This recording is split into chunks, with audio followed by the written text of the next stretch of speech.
Ok, vamos a abrir nuestra Biblia en Juan 3 entonces. Esta es la clase número 8. Wow, ya 8 clases. Qué impresionante, ¿no? Juan 3. La semana pasada estudiamos la primera parte de este capítulo que se titula Jesús y Nicodemo, ¿verdad? Y terminamos en el versículo 15. Vamos a comenzar entonces hoy el versículo 16 y vamos a leerlo hasta el final creyendo en el nombre de Jesús que nos da chance para terminar el capítulo hoy. Si no, después lo volvemos a leer. Dice el versículo 16, porque de tal manera amó Dios al mundo que ha dado a su Hijo unigénito para que todo aquel que en Él cree no se pierda, mas tenga vida eterna. Porque no envió Dios a su Hijo al mundo para condenar al mundo, sino para que el mundo sea salvo por Él. El que en Él cree no es condenado, pero el que no cree ya ha sido condenado, porque no ha creído en el nombre del unigénito Hijo de Dios. Y esta es la condenación, que la luz vino al mundo, y los hombres amaron más las tinieblas que la luz, porque sus obras eran malas. Porque todo aquel que hace lo malo aborrece la luz y no viene a la luz para que sus obras no sean reprendidas. Mas el que practica la verdad viene a la luz para que sea manifestado que sus obras son hechas en Dios. Después de esto vino Jesús con sus discípulos a la tierra de Judea y estuvo allí con ellos y bautizaba. Juan bautizaba también en Enón junto a Salim, porque había allí muchas aguas y venían y eran bautizados, porque Juan no había sido aún encarcelado. Entonces hubo discusión entre los discípulos de Juan y los judíos acerca de la purificación, y vinieron a Juan y le dijeron: Rabí, mira que el que estaba contigo al otro lado del Jordán, de quien tú diste testimonio, bautiza y todos vienen a él. Respondió Juan y dijo: no puede el hombre recibir nada si no le fuere dado del cielo. Vosotros mismos me sois testigos de que dije: yo no soy el Cristo, sino que soy enviado delante de él. El que tiene la esposa es el esposo, mas el amigo del esposo que está a su lado y le oye se goza grandemente de la voz del esposo. Así pues, mi gozo está cumplido. Es necesario que él crezca, pero que yo mengüe. El que de arriba viene es sobre todos. El que es de la tierra es terrenal y cosas terrenales habla. El que viene del cielo es sobre todos. Y lo que vio y oyó, esto testifica y nadie recibe su testimonio. El que recibe su testimonio, atestigua que Dios es veraz. Porque el que Dios envió, las palabras de Dios habla, pues Dios no da el Espíritu por medida. El Padre ama al Hijo y todas las cosas ha entregado en su mano. El que cree en el Hijo tiene vida eterna, pero el que rehúsa creer en el Hijo no verá la vida, sino que la ira de Dios está sobre él. Ok. La semana pasada entonces concluimos con nuestra historia de Nicodemo, ¿verdad? Y su encuentro con el Señor Jesús. Esa conversación no ha terminado. Nosotros terminamos en el versículo 15, pero a partir del versículo 16 es una continuación de la conversación que Jesús tuvo con Nicodemo. Recordemos que el Señor le está explicando del nuevo nacimiento, fue lo primero que le explicó, luego le explicó la cruz de una forma profética, pues le habló de aquel pasaje de Deuteronomio que vimos donde Moisés es utilizado como ejemplo y la serpiente es levantada en un asta, siendo símbolo de la cruz y cómo el Señor Jesús sería levantado, hablando de la crucifixión, ¿verdad? Él estaba hablando del Evangelio a Nicodemo y luego hablando del nuevo nacimiento y hablando de la cruz. Entonces el Señor en el versículo 16 nos habla de la razón de todo esto. La razón de que el nuevo nacimiento exista, la razón de que Jesús haya muerto en la cruz y haya hecho toda esta obra a favor de nosotros, es lo que dice el versículo 16. Dice, porque, fíjense cómo introduce, porque la razón de todo aquello, la razón de que Dios nos haga nacer de nuevo, la razón de que el Señor haya sido levantado en una cruz, es que de tal manera amó Dios al mundo. La razón de aquello es que Dios nos ama. Porque de tal manera amó Dios al mundo, que ha dado su Hijo unigénito para que todo aquel que en Él cree no se pierda, mas tenga vida eterna. La Escritura tiene una cantidad de versículos impresionantes y este es uno de los versículos que se cree que es el más utilizado en el Evangelio, sobre todo en la obra evangelística. Es uno de los primeros que nos aprendemos de memoria y repetimos, ¿verdad? Vamos a estudiarlo un poco más. Aquí nos habla de varias cosas. De tal manera amó Dios al mundo. Ok, número 1, Dios amó. ¿A quién amó? Al mundo. El objeto del amor de Dios fue el mundo. El mundo te incluye a ti, me incluye a mí, incluye también a los inconversos, a los que no han recibido o no han conocido al Señor. Dios también los ama, ojo. Decimos que Dios ama al pecador y eso nos incluye a nosotros porque nosotros también pecamos, pero también ama al inconverso. Ahora, mire esto. Más adelante dice, Dios, porque de tal manera amó Dios al mundo que ha dado a su Hijo unigénito para que aquel que en Él cree no se pierda. Atención, una cosa es el objeto del amor de Dios, otra cosa es el recipiente del amor de Dios. Es decir, Dios ama al mundo. Pero quien realmente se beneficia de ese amor o recibe ese amor como un recipiente que puede guardar un líquido valioso, somos nosotros los que creemos en Él. ¿Me entiende? Dios ama al mundo y porque ama al mundo, primero hizo esto.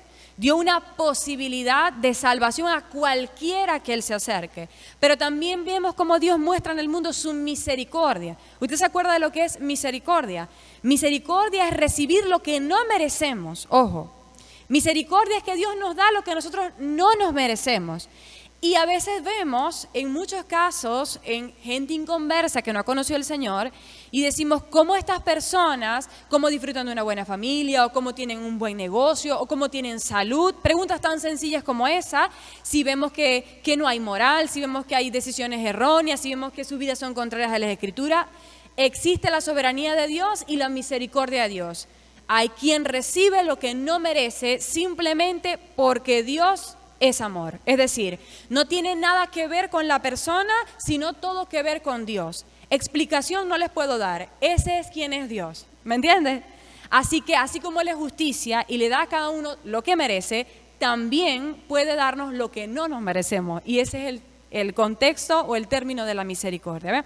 Entonces, sí, Dios amó al mundo y este fue el objeto de Dios al amarnos y al hacer todo lo que hizo, pero el que en Él cree es el recipiente de su amor porque realmente puede aprovechar, como un vaso aprovecha el agua, ¿verdad?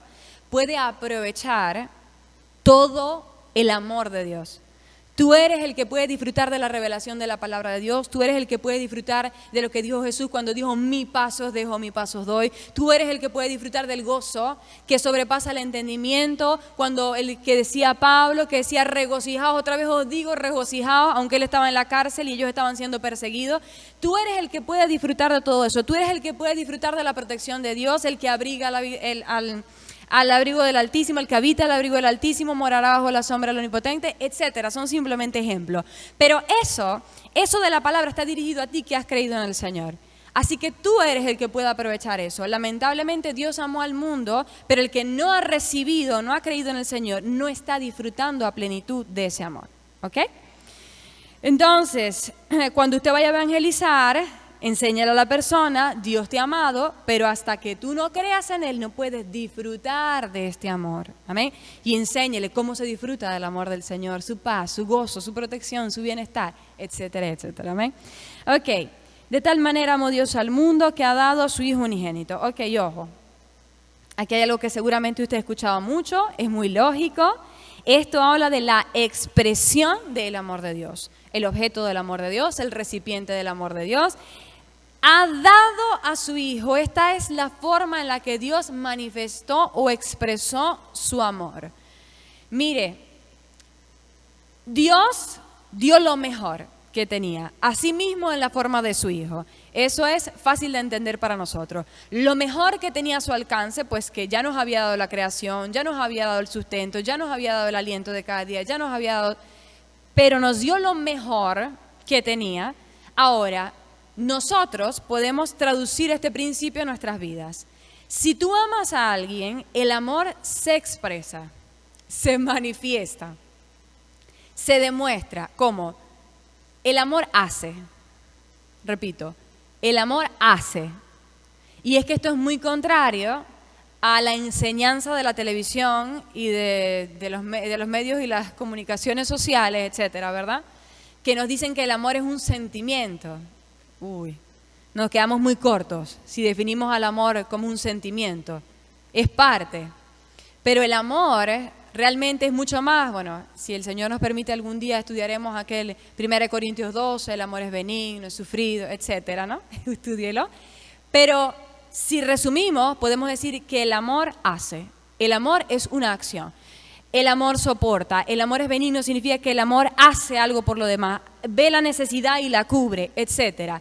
El amor siempre hace. Entonces, tú que estás recibiendo amor de alguien, puedes preguntarte si ese amor es genuino porque esa persona hace algo. ¿Me entiendes? Cuando tengas a una jovencita que te esté preguntando, ¿verdad? Por el novio, etcétera, ¿será que realmente me ama? Un filtro es este. ¿Qué está haciendo? Porque es muy fácil decir, ¿me entiendes? Porque ciertamente al noviecito nadie le va a decir que no siente nada, porque seguramente siente muchas cosas, ¿verdad? Porque eso es una cosa, la sensación es una cosa, las hormonas es una cosa. Pero es amor genuino, ¿qué está haciendo? ¿Qué está haciendo? Y así lo ponemos en tela de juicio. Y por eso es fácil ver que Dios nos ha amado. Lo ponemos en tela de juicio. ¿Qué hizo Dios por mí? Lo mejor que podía hacer, lo más que podía dar. Darse a sí mismo en la forma de su Hijo. ¿Vieron? Entonces el amor hace, el amor es acciones, no es solo un sentimiento. Ahora, estas palabras, de tal manera amó Dios al mundo que dio a su Hijo unigénito, parecen reflejar o ser una expresión de aquel momento en el que Abraham iba a sacrificar a Isaac. ¿Se acuerdan? Parece que Jesús estuviera haciendo referencia, así como hizo referencia a Moisés, así como hizo referencia al nuevo nacimiento a través de la profecía de Ezequiel 36. Ahora el Señor está tocando otro ejemplo y está tocando el de Isaac o el de Abraham. El Señor está llevando a Nicodemo en su entendimiento de la palabra que trate de entender el evangelio que le está presentando con un ejemplo muy conocido por él, que era el de Abraham e Isaac. Y esto le explicaba muchas cosas a Nicodemo, pero vamos a ver 3 cosas que le explicaba. Número 1, le explicaba el amor de Dios. Porque si Nicodemo pensaba en el amor que había llevado a Abraham a dar a su único, porque la palabra dice que lo detuvo un ángel, es decir, que lo pudo haber matado realmente, pudo habérselo entregado al Señor, pero el Señor no lo permitió. Si Nicodemo piensa en el amor que llevó a Abraham a pasar por encima de la vida de su propio hijo por obediencia o por amor al Señor, él puede saber la magnitud o puede darse una idea, ¿me está entendiendo? Darse una idea de la magnitud del amor de Dios. Entonces el Señor le estaba hablando número 1 de eso, del amor que se requiere para lo que iba a hacer el Señor. Número 2, está hablando de la sustitución que allí se hizo. Recuerde que Isaac era una figura y al final fue sustituido por un animal que el mismo Señor proveyó. Entonces, el Señor le estaba hablando a Nicodemo de la sustitución que Él haría en la cruz y cómo Él se pondría en el lugar de nosotros. ¿Vio? Nosotros éramos los que teníamos que estar en la cruz pagando el precio por la condena de nuestros pecados, que es la muerte.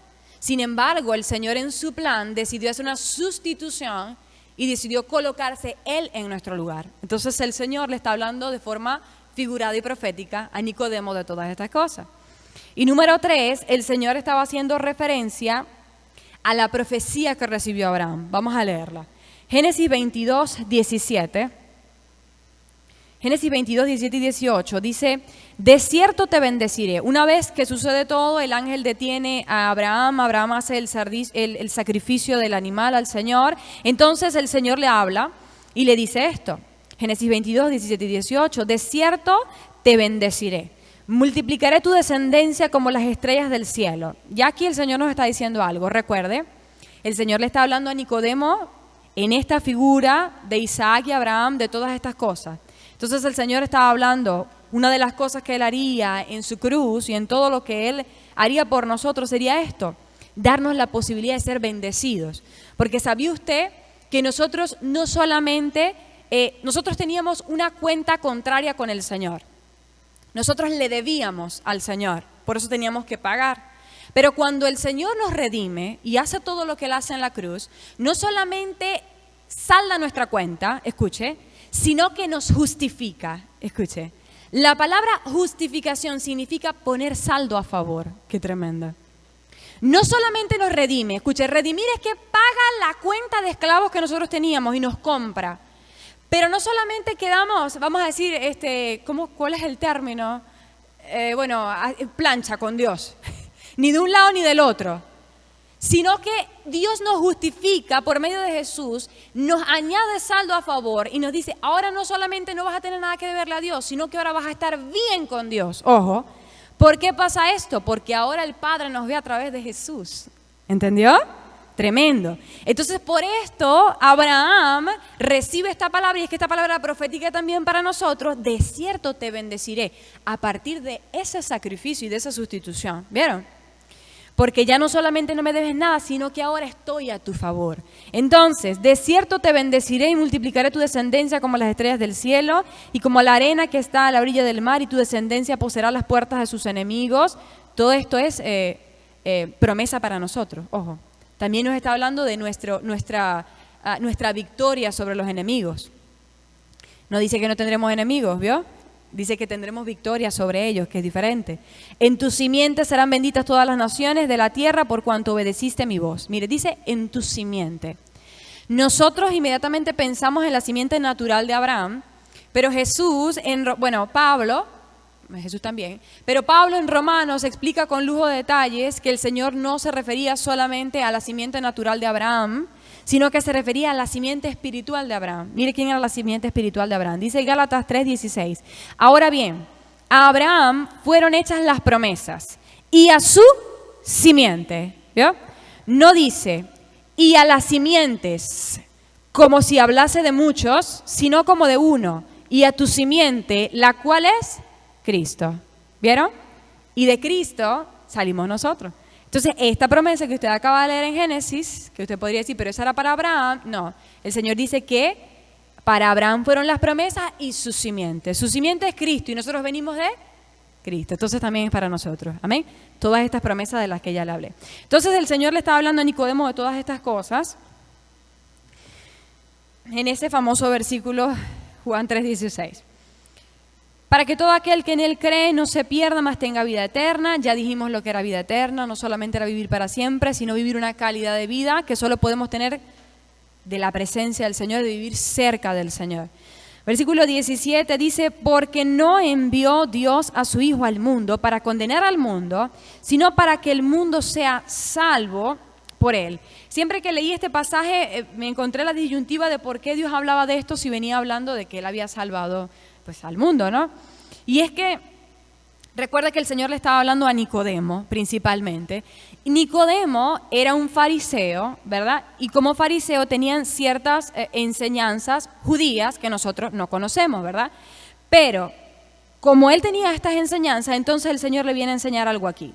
Dice, no envió Dios a su Hijo al mundo para condenar al mundo. Resulta que los judíos para este tiempo enseñaban ampliamente que el Mesías vendría, en ese momento en el que ellos lo estaban esperando, vendría como juez. Ojo, en la profecía del Antiguo Testamento tenemos presentado al Mesías de dos maneras que se cumplirán. Una ya se cumplió. Se nos muestra al Mesías como el siervo que vendría a pagar nuestra deuda, que es como nosotros lo vemos, como el Cordero, ¿verdad? Y se presenta al Mesías como el juez, que vendría, dice, con vara de hierro a juzgar las naciones. Esto también, ¿verdad? Lo hemos leído en el Antiguo Testamento.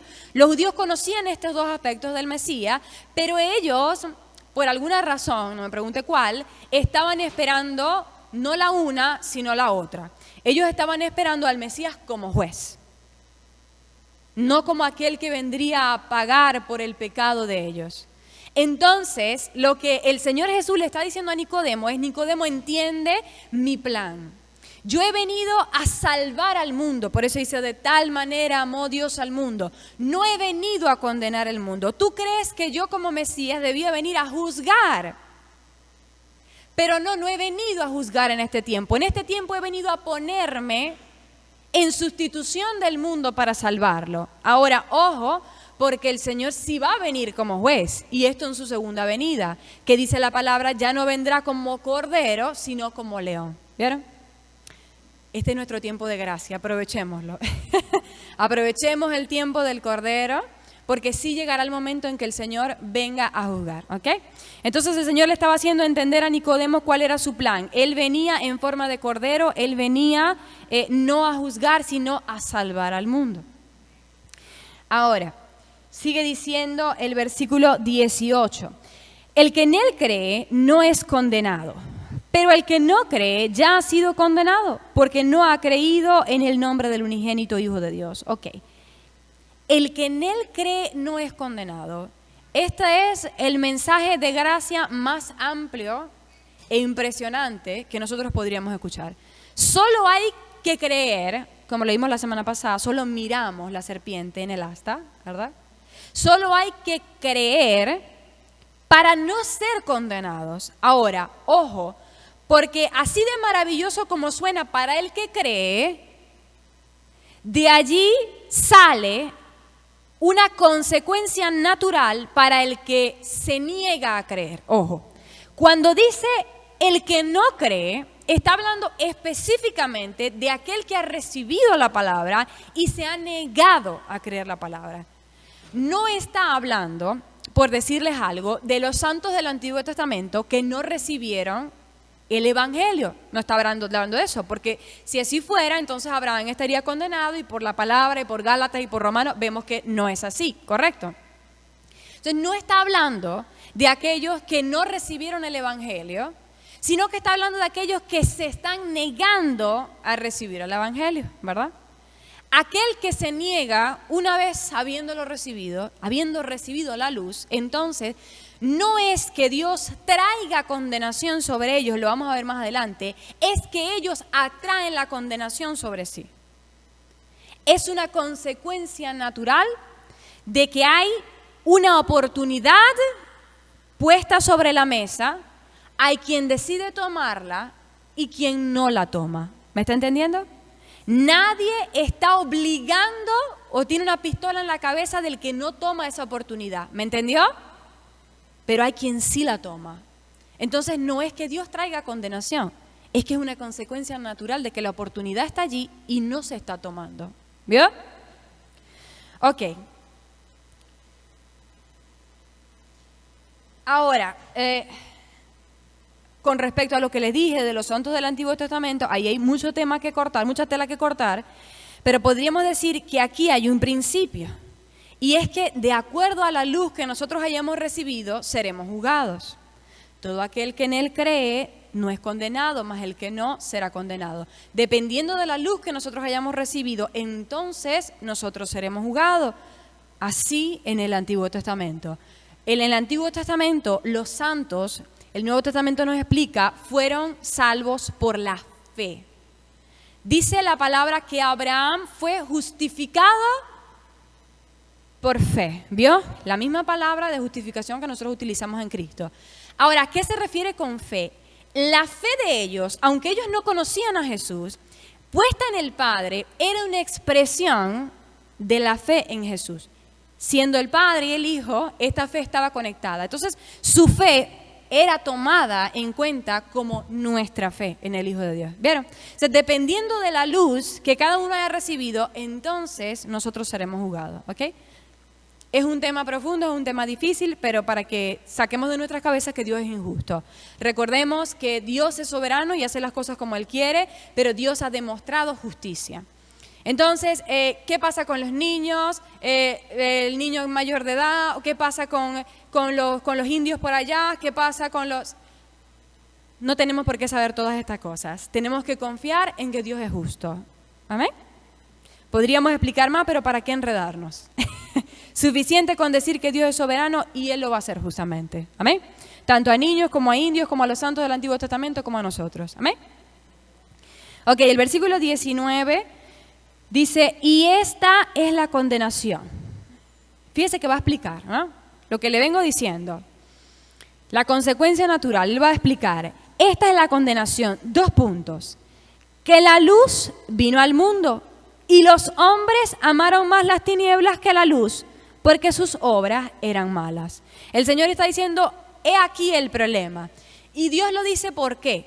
Para que no le echemos la culpa a Él de nuestra condenación. Jamás deberíamos echarle la culpa al de nuestra condenación. Pues aquí está claro, esta es la condenación, que la luz vino al mundo, ojo, estuvo la oportunidad, está la oportunidad, pero el hombre ama más o amó más las tinieblas que la luz. El Señor está diciendo, ojo, que yo envié la oportunidad y la luz. Si viene la condenación, no es que yo esté queriendo condenar a nadie, ya yo manifesté la luz. Es de parte de nosotros que vamos a seguir.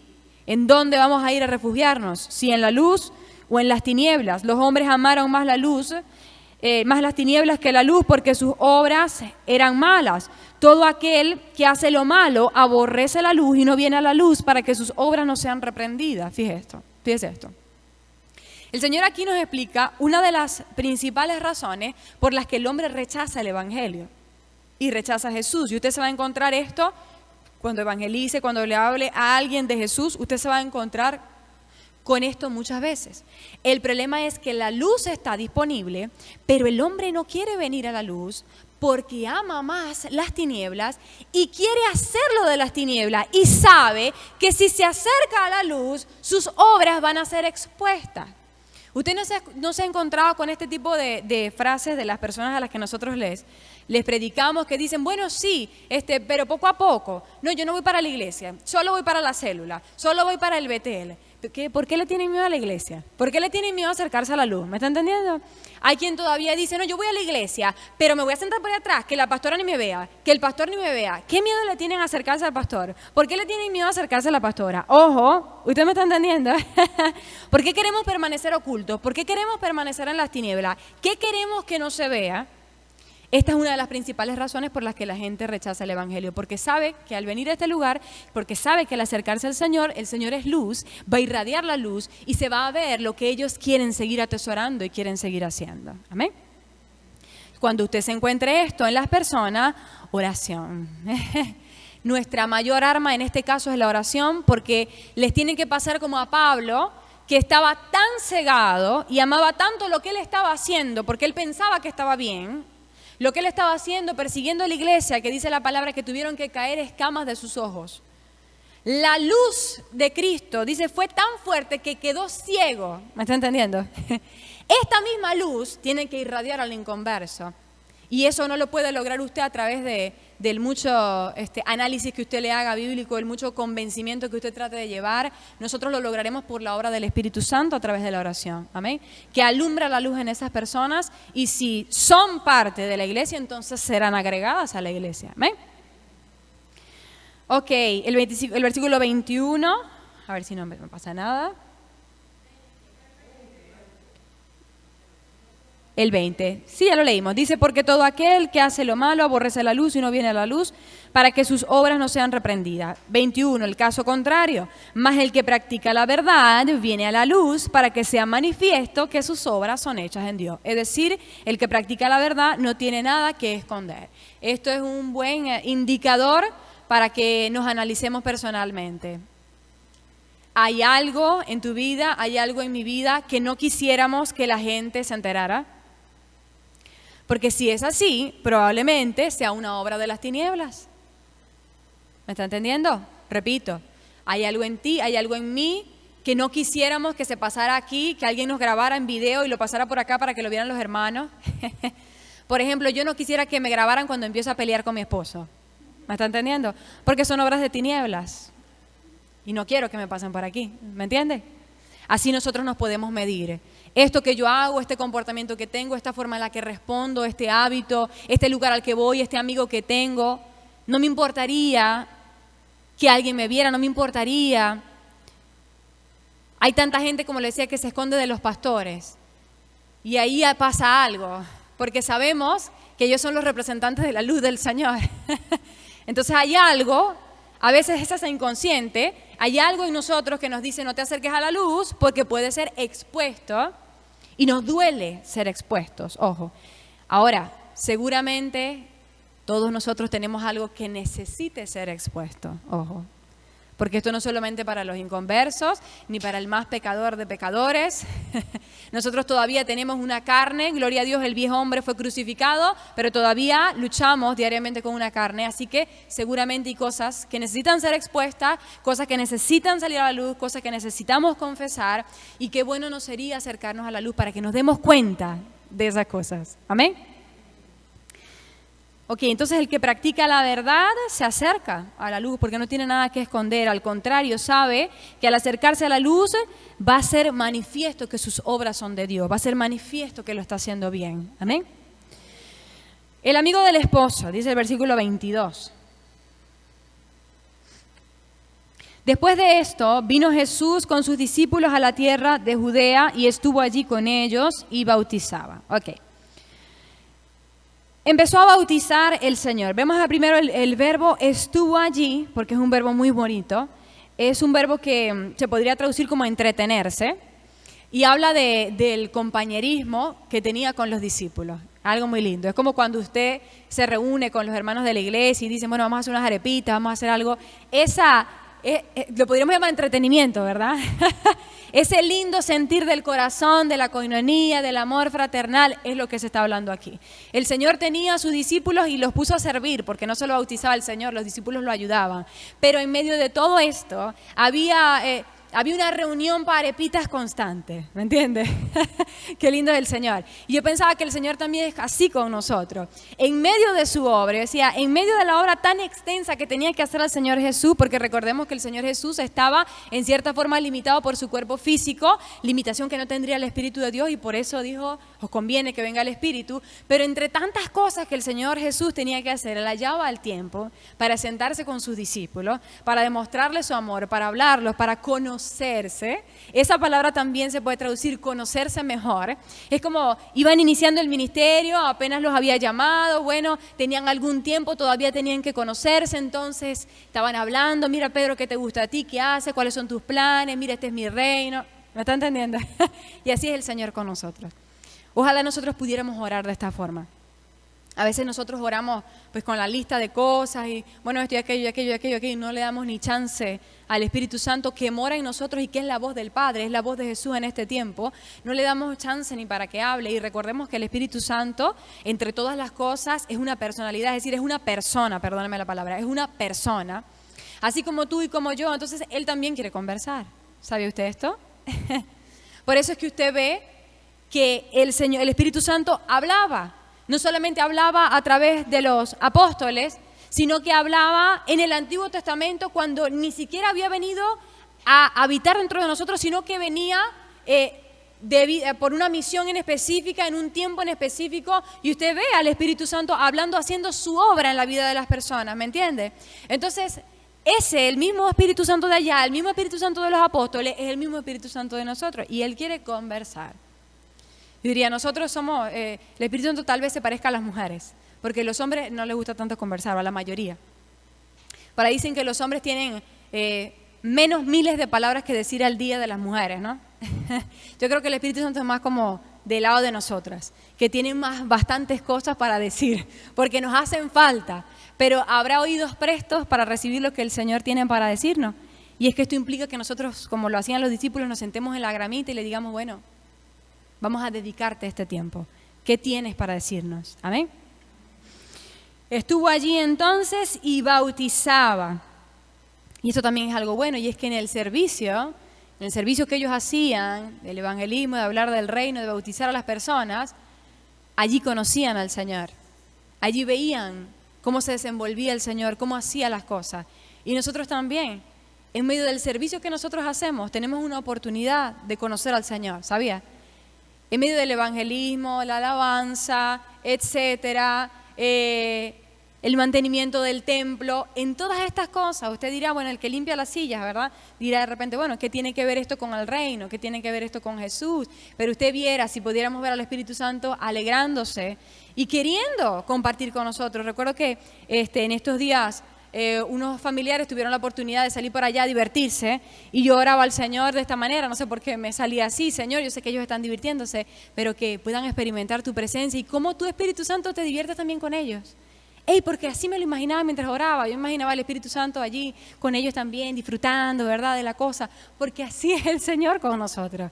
Tenemos que dejar de ver al Señor como una religión, porque sé que ese fue el chip que se nos insertó, pues por el mundo, por la religión, etcétera, pero el Señor no es nada parecido a eso. El Señor es más parecido a una conversación que tú pudieras tener con tu amigo que con el líder espiritual intocable. Amén.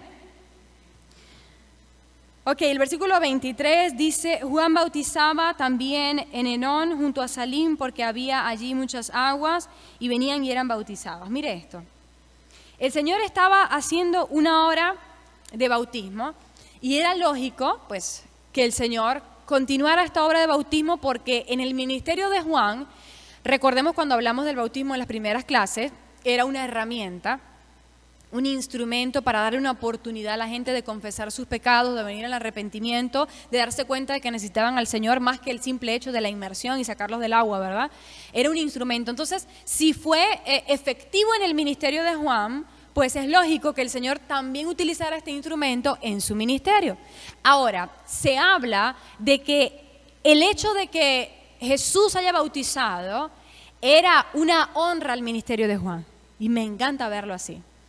Y sí, yo estoy muy de acuerdo con esto, porque fíjese que en la Biblia, vamos a buscar estos versículos, Mateo 3:12, y lo vamos a comparar con Mateo 4:17. Allí vemos que el Señor Jesús bautizó y predicó de acuerdo al ejemplo de Juan. Mire qué tremendo, y nosotros podríamos decir esto, que el Señor Jesús estaba siguiendo el ejemplo de alguien. Mire lo que dice, Mateo 3, del 1 al 2. Me equivoqué. Mateo 3 del 1 al 2.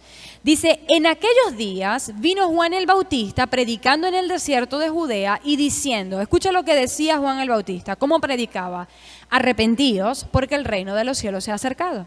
Ahora en Mateo 4:17 vamos a ver a Jesús y cómo predicaba él. Dice, desde entonces comenzó Jesús a predicar y a decir, arrepentíos porque el reino de los cielos se ha acercado. ¿Lo vio? Ay, qué tremendo. Si era una manifestación de honra al ministerio de Juan. Qué tremendo. Que alguien imite tus palabras, wow, ¿no te va a hacer sentir bien a ti? ¿Me está entendiendo? Es una forma de honra.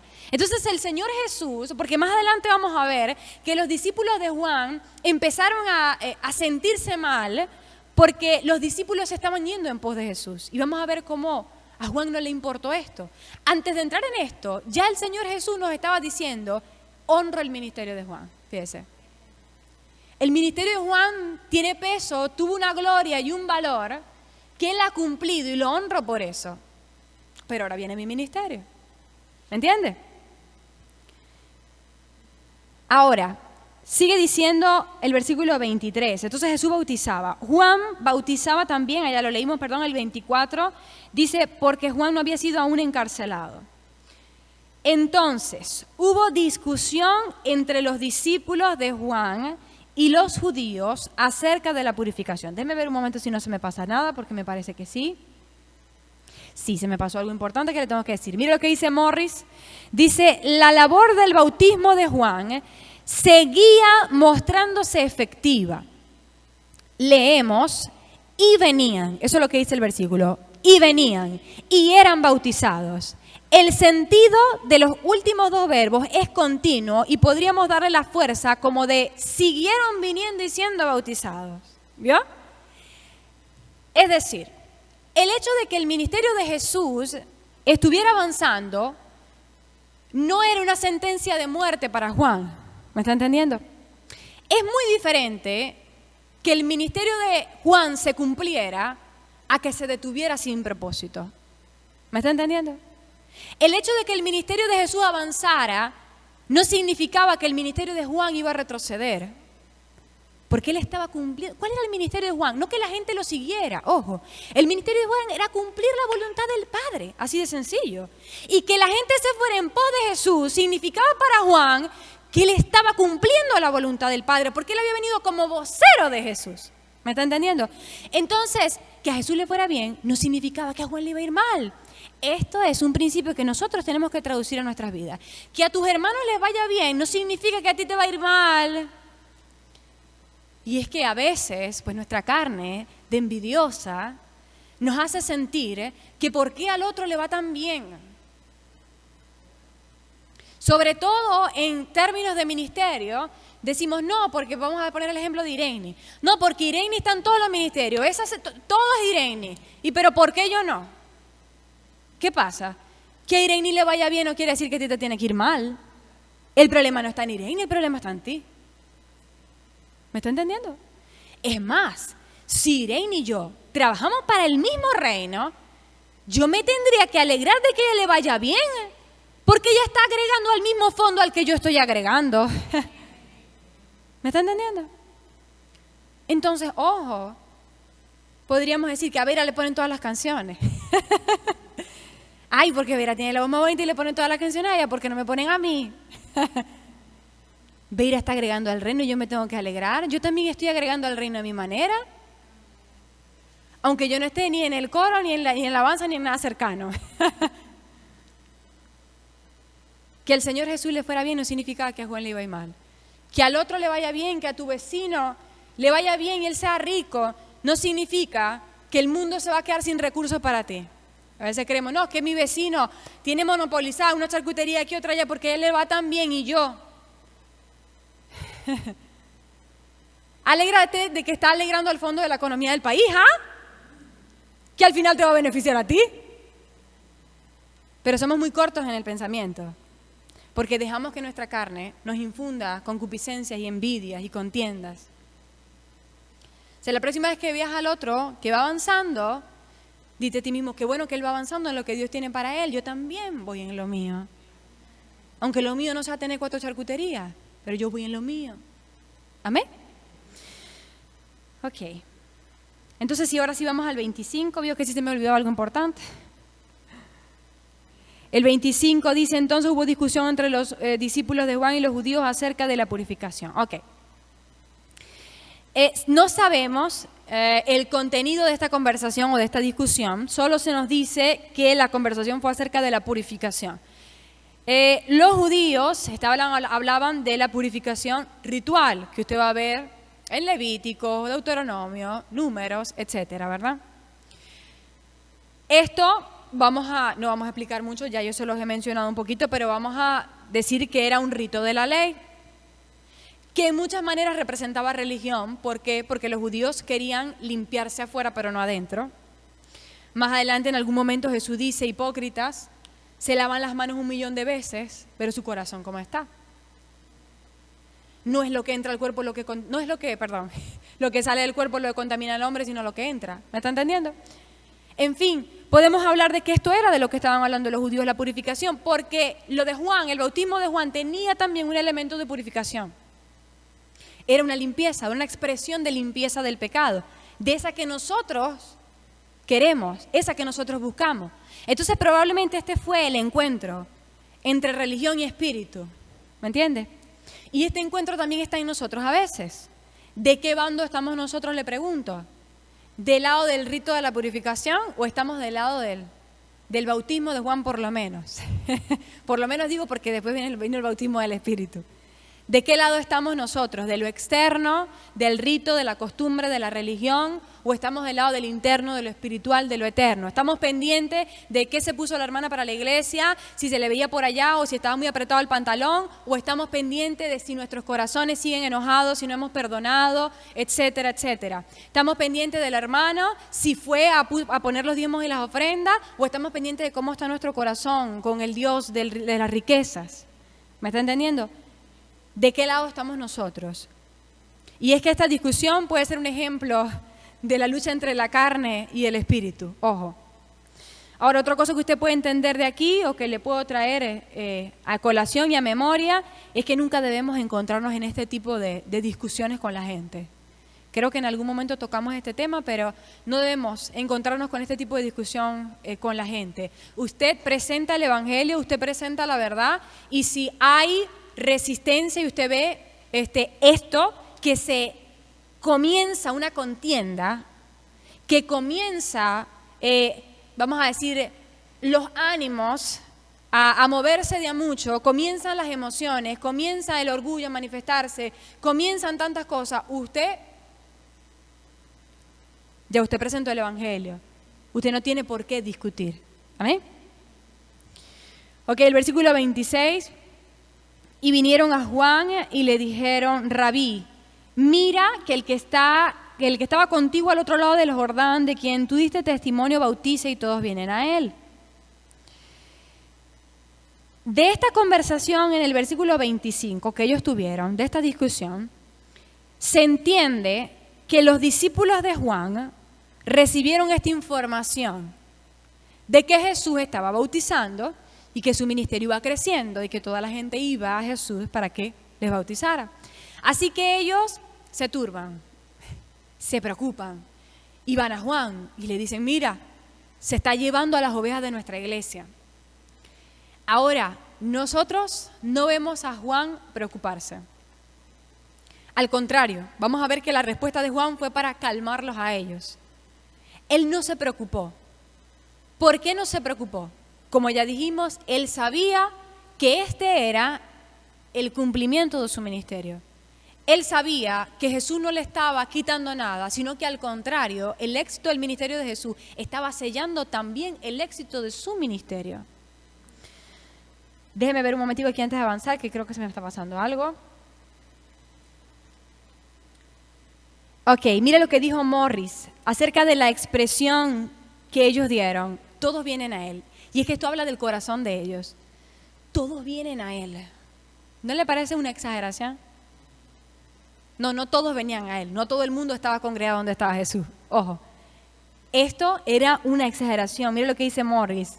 Todos los hombres es una exageración indignada, muy natural en estas circunstancias. ¿Qué nos enseña esto? No hables enojado. No hables ni hagas nada enojado, porque lo que digas y lo que hagas va a ser una exageración. Porque lo que digas indignado no va a agregar, sino que va a restar. Si Juan no hubiera estado bien parado, escuche, si Juan no hubiera estado bien entendido, ¿qué le hubiera agregado a Juan el que sus discípulos vinieran a chismorrearle que a Jesús le iba bien? ¿Qué le hubiera agregado a él? Preocupación. Mal. ¿Será que ya Dios no está conmigo? ¿Será que mi ministerio no es exitoso? ¿Será? ¿Usted me está entendiendo? Todo lo que nosotros hablamos en enojo, porque estamos molestos con alguien, porque tenemos amargura, va a dañar. Entonces, mejor que mientras el Señor trata con nuestros corazones, mientras se nos pasa el enojo, como vimos en el ejemplo del Señor, cuando volcó las mesas, etcétera, como Él se sentó a hacer ese instrumento, ¿cómo se llamaba? Se me olvidó. ¿La cuerda? ¿Se acuerda? Un azote de cuerdas. Dice que Él hizo, ¿se acuerda? Hizo con sus manos un azote de cuerdas. Este tiempo que Él tomó para tranquilizarse es el tiempo que nosotros debemos tomar. Y luego entonces hablar. Y luego entonces expresarnos. Ir primero al Señor. Si tú estás enojado, si tú estás molesto, si estás molesto con los pastores, si estás molesto con tu esposo, si estás molesto con el hermano, ve primero al Señor. Somos demasiado prontos para decir, hermano, te perdono porque me miraste feo. ¿Qué estás agregando tú con eso? Y es que a veces decimos, no, porque en la escuela de sanidad interior a mí me enseñaron que yo tenía que decir eso. No, tergiversaste el mensaje. Si tú vas al hermano, tú le tienes que decir, perdóname por esto. Y cuidado con él, perdóname porque me miraste mal y yo me sentí mal. ¿A quién le estás tirando la culpa? Porque ahí no estás pidiendo perdón. Lo estás haciendo responsable a él. ¿Me está entendiendo? Ojo entonces con esto. Tratemos primero en la presencia del Señor con nuestros corazones. Me miró feo.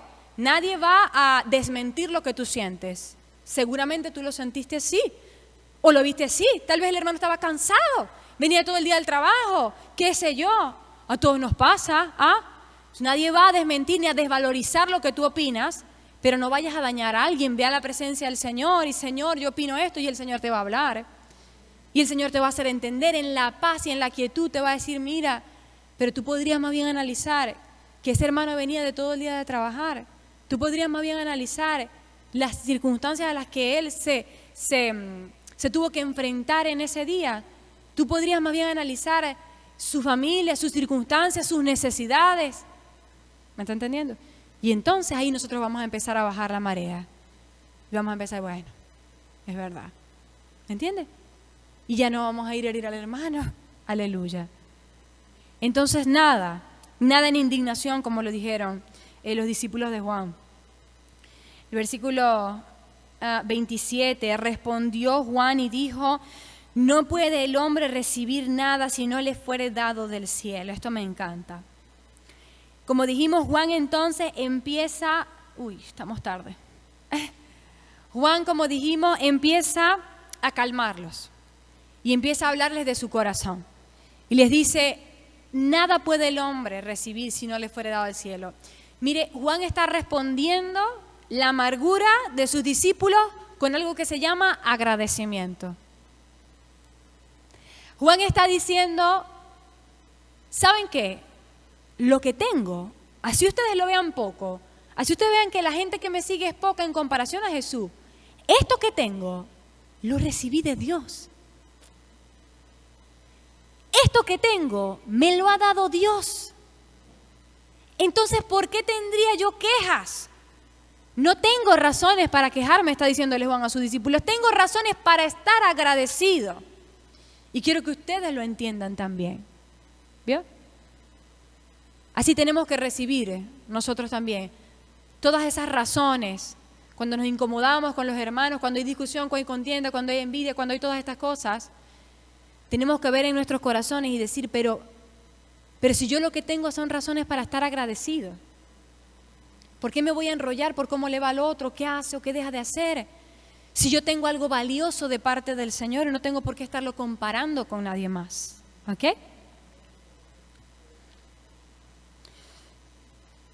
Ok. Otra cosa importante de Juan y lo que él decía es que él sabía, mira lo que dice el versículo 28, dice, vosotros mismos me sois testigos de que dije, yo no soy el Cristo, sino que soy enviado de Él. Él sabía quién era Él. Él conocía su identidad y sabía quién es Jesús y sabía la identidad de Jesús. Si tú sabes quién eres, lo valioso que eres y lo valioso de lo que Dios te ha dado a ti, tú no vas a tener que preocuparte por quién es el otro y lo valioso y lo bueno que Dios le haya dado al otro. A veces es necesario sanar nuestra identidad en el Señor. ¿Quién eres en Dios? ¿Quién eres para Dios? ¿Sabes tú que eres valioso para Dios? ¿Cuál es tu propósito en Dios? ¿Qué es lo que Dios te ha mandado a hacer? Porque todas estas cosas te dan fuerza de identidad. Tú te levantas y dices, me levanto un día más porque Dios me ha llamado, porque Dios me ha dado gracia, porque Dios me ha dado autoridad, porque Dios me ha dado una familia que necesito pastorear, porque Dios me ha dado una tarea, así sea lavar las sillas en la iglesia, Dios me ha dado una tarea, Dios me ha dado una obra que hacer, Dios me ha dado estos rasgos de personalidad.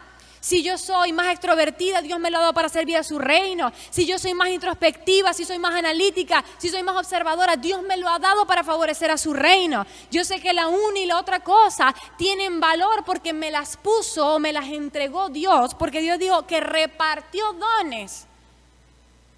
Tal vez tú no lo veas como un don porque el mundo te lo ha hecho ver de otra manera. Ojo. ¿Cuántas veces yo soy una persona muy introspectiva, no soy extrovertida?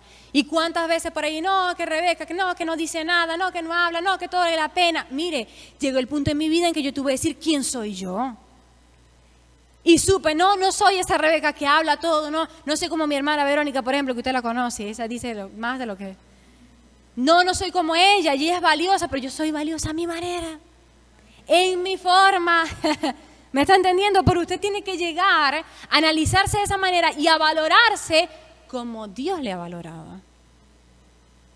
No que sea más valioso un don que otro. Ojo. Todos fueron galardonados igualmente. Entonces, identidad, para que no andemos entristecidos ni envidiosos por el propósito, la identidad del otro. El versículo 29, ¿verdad? Vamos. El que tiene la esposa es el esposo, mas el amigo del esposo que está a su lado y le oye se goza grandemente de la voz del esposo. Así pues, mi gozo está cumplido. Mire, esto hace referencia una costumbre judía en la que en algún momento yo les hablé de esto, pero hace mucho tiempo. El padrino de las bodas, aquí está hablando Juan, de que él era el amigo del esposo. El amigo del esposo era lo que nosotros podríamos llamar el padrino de las bodas, ¿verdad? Y el amigo del esposo, el padrino de boda, estaba encargado de todos los asuntos más importantes en la boda. Es más, el más importante, que solamente le voy a hablar de este, es que el padrino de boda entregaba a la novia en el cuarto nupcial, vamos a decirlo así. Imagínese usted, qué responsabilidad. Él entregaba a la novia, y estas palabras que dice el amigo del esposo que está a su lado y le oye, hablan de esa costumbre, de la voz del esposo cuando iba llegando a recoger a la esposa. Cuando el padrino del esposo soltaba a la esposa, ¿usted cree que él se entristecía? Y él decía, ay, se me la van a llevar de aquí. Pues no, porque él sabía desde el principio que esa no era suya. ¿Vio? Entonces la entregaba al Señor. Esto es un ejemplo. Y mire, que aquí esto habla de la deidad de Dios. Porque cuando Juan hace referencia a que Jesús es el novio de la iglesia, el Antiguo Testamento, el esposo de Israel, era Jehová. Y Nicodemo entendía esto.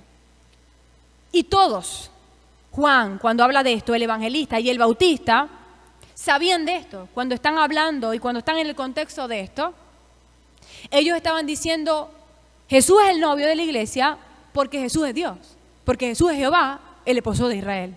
¿Vio? Está hablando de la deidad de Dios también. Ahora, ese es un punto aparte. Pero lo que está hablando Juan aquí es que cuando se cumpliera su ministerio y pareciera que a él le iban a quitar algo, cuando él escuchara la voz de Jesús que venía a tomar a su novia, él no iba a sentir que le estaban quitando algo.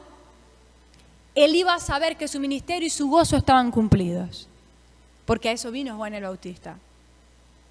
A ser el vocero del novio. ¿Vio? Igual sucede con nosotros. En ocasiones parece que se nos está quitando por la causa del reino. Pero cuando parezca que se te está quitando algo, entiende que si es por el reino, tu gozo puede estar cumplido. ¿Usted me está entendiendo?